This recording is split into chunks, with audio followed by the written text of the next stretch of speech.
Hi, my name is Hannah Gail Wallace, and I have been diagnosed with celiac disease.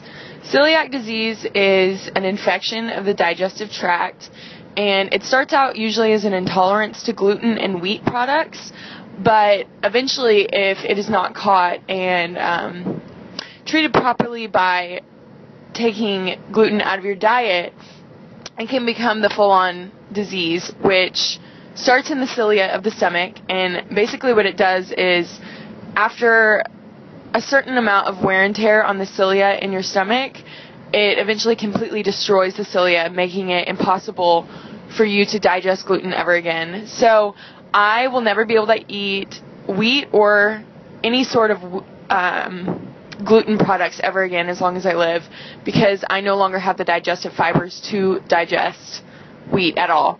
I was diagnosed with celiac disease in 8th grade, like the summer after my 8th grade year, when I had literally been like the sickest I've ever been in my entire life. I had always been the smallest in my class in about 7th grade. When everybody else started growing, I was still the tiniest, and I actually started to lose weight as people were gaining weight. And I weighed 76 pounds my 8th grade year, and most of my friends had already surpassed 100 pounds.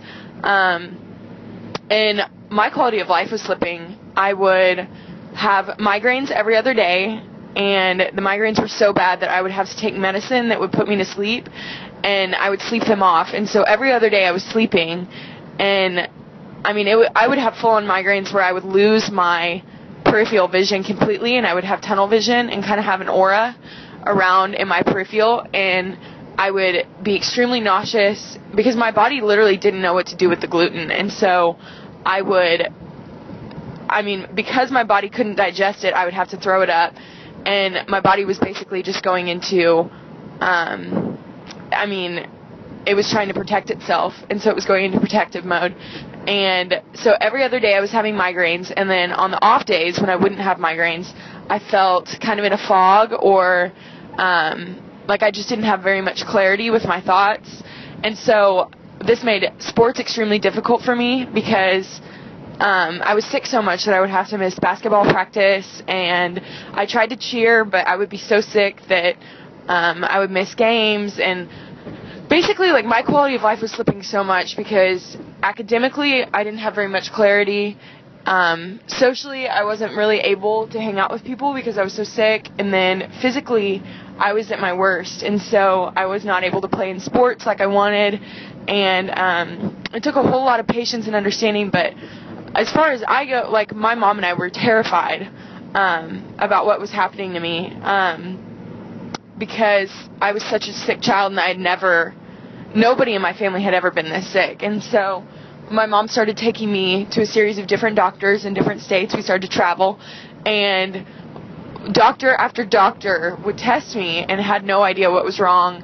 And I was diagnosed with restless leg syndrome, irritable bowel syndrome, lactose intolerance at one time. Basically, doctors just had no idea. Like, they were diagnosing my symptoms rather than my disease. And so finally we found a doctor after, I guess this would have been my freshman year of high school.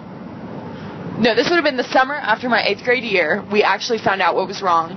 And we went to a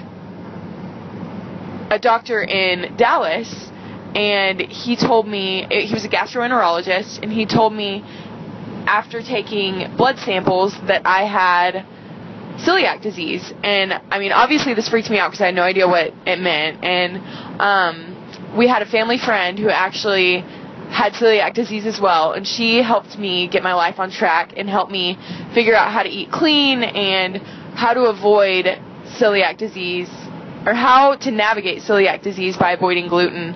And it's been a real transition. It's been really hard at first, but after so many years of navigating it with my mom and really researching what it takes to be living gluten-free completely, I feel so much better. I grew almost immediately. In 6 weeks, I grew 6 inches and put on 20 pounds, healthy pounds, and fit my frame finally, and started to catch up with everyone around me, and was able to start hanging out with friends again and play sports again.